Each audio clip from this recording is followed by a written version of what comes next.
সুপ্রভাত বন্ধুরা, আজকে সকালে না রান্না শুরু করে দিয়েছি। আর আমার নতুন একটা ভিডিওতে তোমাদের সবাইকে অনেক অনেক ভালোবাসা। তো দেখো, রান্না করার জন্য আমি নারকেলটা ফাটিয়ে নিলাম, তারপর তুলে নিচ্ছি। নারকেল ফাটানো থেকে তোলা সব কাজ আমাকেই করতে হয়, কি করব বলো। আর আগে না কিছুদিন ধরে আমি ভিডিও বানাচ্ছিলাম হিন্দিতে, কিন্তু এখানে যারা আছে না নন বেঙ্গলি, তারা বলে দিদি হিন্দিতে ভিডিও বানাও। কেউ দেখে কিনা জানি না, তাদের কথা রাখতে গিয়ে আমি হিন্দিতে ভিডিও বানাই। কিন্তু ওই যে নিজের ভাষা না ঠিক শান্তি করে না বলতে পারি না। নিজের ভাষায় কথা বলে যতটা শান্তি পাই, হিন্দিতে না পাই না। তো ওর কথা শুনতে শুনতে নিজের কোনো মতটার গুরুত্বই দেওয়া হয় না। তাই ভাবলাম ছাড়ো, আজকে আমি নিজের ভাষাতেই কথা বলি। আর আজকে দুপুরে রান্না করেছি দেখো, ভাপা করেছি আর সাথে ওল ভাতে করেছি। শুকনো লঙ্কা বা কাঁচা লঙ্কা, সর্ষের তেল, সর্ষে বাটা দিয়ে ওল ভাতে মাখলে না দারুণ লাগে। আর ডিমের অমলেট করে ঝোল, আর ঝোলটা না শুকিয়ে নিয়েছি। আর ভাপাটা কিসের করেছি বলো তো? তোমরাও কি মনে করলে মাছের ভাপা, তাই না? না গো, ওটা না কুমড়োর ভাপা। জানো তো, আমার ছেলেকে খেতে দেওয়ার পরে না আমার ছেলে দেখেই খুব খুশি হয়েছে কোটো খুলে, গন্ধটা দারুণ মা, বাবা ইলিশ মাছ এনেছে, মাছটা কি ফ্রেশ, আমি খেতে পারি। মানে যেদিন আমরা টাটকা মাছ আনি সেদিনই ওকে দিই। ফ্রিজে রাখার পরে না ওকে আর মাছ দিই না, মানে ফ্রিজের কোনো কিছুই ওকে দিতে পারি না আমরা। তারপর আমি বললাম হ্যাঁ। তো বেচারা খেতে গিয়ে প্রথমে কিছুটা গ্রেভি দিয়ে ভাত খেয়ে নিয়েছে, পরে মাছের পিসটা তুলতে গিয়ে বলে এটা কি মা, এ তো কুমড়ো।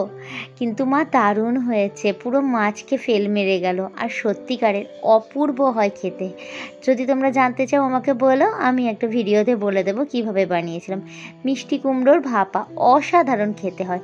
আর তারপর না প্রতিদিন দই পাতা হয়, আর সবাই দই খায়, আর আমার দইটা জমেই থাকে, শেষে আমি সবজিতে রান্নাতে দিয়ে দিই। তো ওই জন্য ভাবলাম না আজকে দই একটু খেয়ে নিই। প্রতিদিন হাতে পায়ে যন্ত্রণায় তো মরেই যাচ্ছি। আর মেয়েদের একটু বয়স হলে পরে না এই হাতে পায়ের যন্ত্রণা, ক্যালসিয়ামের কমি যেন একটু ন্যাচারাল ব্যাপার হয়ে গেছে, তাই না বলো?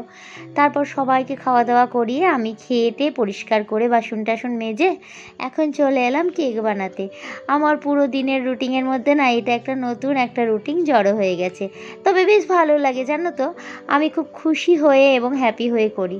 আর মেয়ের জামা কাপড় মেলতে গিয়ে নিচে মেয়ের সক্সটা পড়ে যায়, আর নতলা থেকে আবার যাচ্ছি সেটাকে তুলতে, না হলেই তো কুকুরে ছিঁড়ে দেবে কিংবা কেউ না কেউ ফেলে দেবে।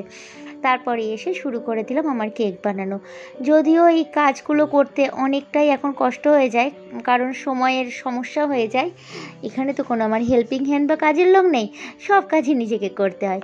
তবুও কিন্তু ভীষণ ভালো লাগে। দেখো, আজকে দুটো অর্ডার ছিল। এটা রেড ভেলভেট, যেমন ডিজাইন দিয়েছিল আমি সেম বানিয়েছি। আর এটা ছিল চকলেট কেক, কিন্তু এটা দারুণ বানিয়েছি দুটোই। মানে ওটা ব্ল্যাক ফরেস্টের উপরে বানানো হয়েছে আর ওটা। আর আমাকে না কাস্টমাররা যেমন ফটো পাঠায় আমি সেম টু সেম বানাই। কিন্তু সবাই কিন্তু আমার কেকের জানি না কেন খুব প্রশংসা করে, সবাই বলে ভীষণ টেস্ট হয়। একদিন না তোমাকে ওদের সমস্ত কমেন্টগুলো, মানে যেটা আমাকে প্রশংসা করে সেগুলো স্ক্রিনশট মেরে ভিডিওতে দেবো, দেখো ভীষণ ভালো লাগে। আর যে কোনো কাজে না প্রশংসা পেলে কাজটা করার চাহিদা বা মনোবল দ্বিগুণ হয়ে যায় বলো, তখন কিন্তু মনে হয় না যে খুব কষ্ট হচ্ছে। আর সারাদিন কাজের মধ্যে থেকে একটু সময় নাই বাঁচিয়েই নিলাম। আর তারপর আমি চলে গেলাম তাড়াতাড়ি করে রান্না করে নিতে। আজকে বিকেলবেলাতেই না রান্না করে নিলাম। আজকে রান্না করেছিলাম চিকেন আর ভাত, মানে জিরা রাইস আর চিকেন করে রেখে আমি আবার যাচ্ছি একটু ছট পুজো দেখতে। আমার না উল্লোবাই তো মক্কা যায় বলতেই পারো। আমার বেশ ভালো লাগে সব রকম কালচারে সব কিছু পুজো আচ্ছা দেখতে। এখানে কিন্তু কেউ আসেনি জানো, আমি একদম একা একা না বোকা। আর আমার বাড়ি থেকে না, মানে আমার কোয়ার্টার থেকে এই যে শিব মন্দির, যেটা অনেকটাই দূরত্ব বলতে পারো, তাও কিন্তু কি টানে ভগবানই জানে, জোরে জোরে হেঁটে এসেছি। আর বলেছি সূর্যদেব তুমি ডুবে যেও না, আমি যেন পৌঁছতে পারি, আমি একটু তোমায় প্রণাম করতে পারি।